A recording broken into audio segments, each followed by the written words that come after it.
नमस्कार, एक बार फिर से स्वागत है आपका उत्तराखंड एग्ज़ाम गुरु में।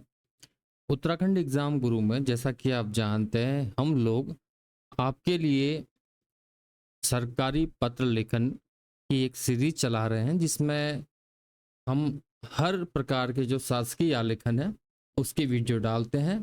पूर्व की वीडियो का आप जो प्लेलिस्ट का लिंक है, वो डिस्क्रिप्शन से ले सकते हैं। तो फिलहाल आज का जो टॉपिक है, जो आज का पत्र है, वो है विज्ञप्ति। जो भी बच्चे या अभ्यर्थी लोक सेवा आयोग में पीसीएस या समीक्षा अधिकारी की परीक्षा दे रहे हैं, उनके लिए ये वीडियो अति महत्वपूर्ण है। तो चलिए वीडियो स्टार्ट करते हैं। विज्ञप्ति शासन के दिन प्रतिदिन के प्रशासनिक कार्यों में अनेक अवसर ऐसे आते हैं जब किसी शासकीय सूचना अथवा निर्णय को लोक महत्व का मानते हुए उसका प्रकाशन जो है राजकीय गजट में सर्वसाधारण के सूचनार्थ किया जाना आवश्यक समझा जाता है।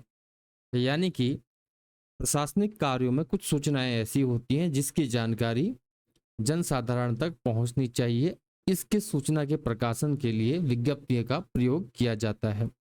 अभी डिटेल में समझेंगे हम विज्ञप्ति क्या है।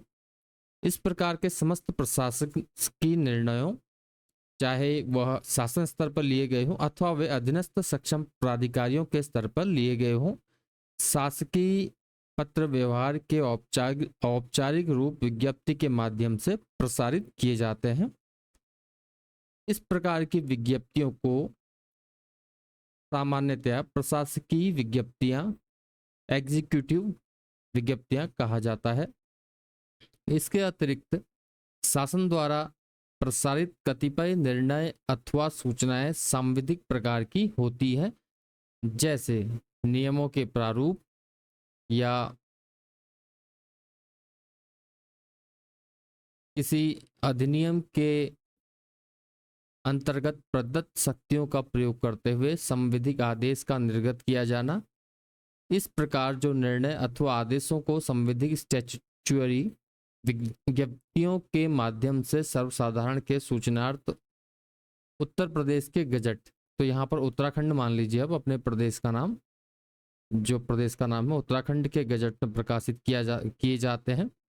इस प्रकार की संविधिक विज्ञप्तियों में शब्दों की संरचना पर विशेष ध्यान दिया जाना चाहिए, क्योंकि इनके प्रत्येक शब्द का निर्वचन न्यायिक विधि के समय समय विभिन्न न्यायालयों द्वारा किया जाता है। यदि इसमें त्रुटि पाई जाती है तो इससे शासन की स्थिति असमंजसपूर्ण होती है। चलिए आगे बढ़ते हैं।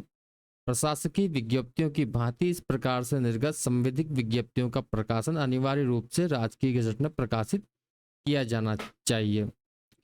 आवश्यक है, क्योंकि इसके अभाव में शासन के निर्णयों की वैधता को चुनौती न्यायालय में किसी भी पक्ष द्वारा दी जा सकती है। इस प्रकार यह विदित होगा कि शासकीय पत्र व्यवहार में सामान्यतः केवल दो प्रकार की विज्ञप्तियां प्रसारित की जाती हैं। प्रथम प्रशासकीय प्रकार की विज्ञप्तियां, द्वितीय संविधिक प्रकार की विज्ञप्तियां। अब विज्ञप्ति जो है उससे प्रमुख तथ्य हैं संबंधित, वो देख लीजिए। सभी प्रकार की विज्ञप्तियां सर्वसाधारण के सूचनार्थ होती हैं। तो विज्ञप्ति सर्वसाधारण के सूचनार्थ होती है, तो ये जो न्यूज़पेपर्स होते हैं, इन विज्ञप्तियों को उसमें या वेबसाइट्स में प्रकाशित किया जाता है, ताकि ये विज्ञप्तियों की जानकारी सभी जो जनमानस है उसको हो जाए। इन्हें तृतीय पुरुष की भाषा में अप्रत्यक्ष अनुकथन के रूप में अभिव्यक्त किया जाना चाहिए। इन्हें किसी व्यक्ति अथवा प्राधिकारी को किसी भी दिशा में संबोधित नहीं किया जाना चाहिए, तो इसमें संबोधन का प्रयोग नहीं होता है। ये तो रही विज्ञप्ति से जुड़ी हुई कुछ प्रमुख बातें। अब देखते हैं हम विज्ञप्ति कैसे लिखी जाती है, उसका एक प्रारूप देखते हैं, उससे आप समझ जाएंगे। देखिए, ये आपका जाना पहचाना विज्ञप्ति का एक प्रारूप है, कैसे लिखी जाती है। सबसे ऊपर आता है कार्यालय, जिससे विज्ञप्ति जारी की जाती है। तो यहाँ पर ये विज्ञप्ति जारी की है उत्तराखंड लोक सेवा आयोग के द्वारा। उसके बाद पता हो गया, और आजकल वेबसाइट भी लिखी जाती है। तो यहाँ पर इस प्रकार से कहीं कहीं पर लेटर हेड्स का यूज़ किया जाता है, जैसे यहाँ पर लेटर हेड का यूज़ किया गया है। यहाँ पर उत्तराखंड लोक सेवा आयोग का लोगो बनाया गया है। उसके नीचे आ जाता है पत्र संख्या। दूसरा कॉलम जो है पत्र संख्या का है। आप देख रहे हैं पत्र संख्या। उसके आगे दिनांक और विज्ञप्ति लिखा जाएगा, विज्ञप्ति के नीचे से अंडरलाइन कर दी जाएगी इस प्रकार से। क्योंकि ये सर्वसाधारण के प्रकाशन के लिए होती है, इसलिए एतद द्वारा सूचित किया जाता है तो अन्य पुरुष का प्रयोग होता है, संबोधन नहीं होगा।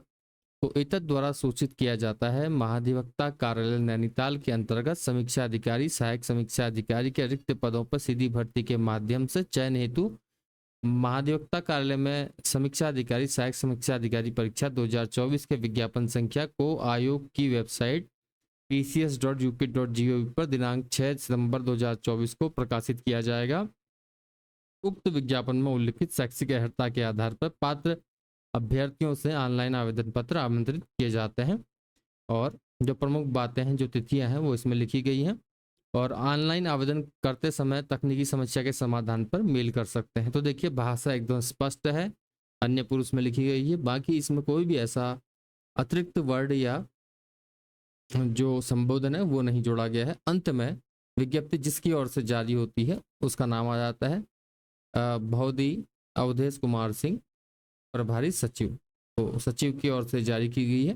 तो इस प्रकार से अन्य विज्ञप्तियों को भी आप देखें उसमें किस प्रकार के प्रारूप का इस्तेमाल किया जाता है, जिससे आपको आसानी होगी। विज्ञप्ति, कार्यालय ज्ञाप या फिर अधिसूचना, जो विभिन्न प्रकार के पत्र हैं उनको आप देखिए, उनको टैली कीजिए, उनसे आपको आइडिया आएगा कि क्या भिन्नता विभिन्न प्रकार के शासकीय लेटर्स में होती है।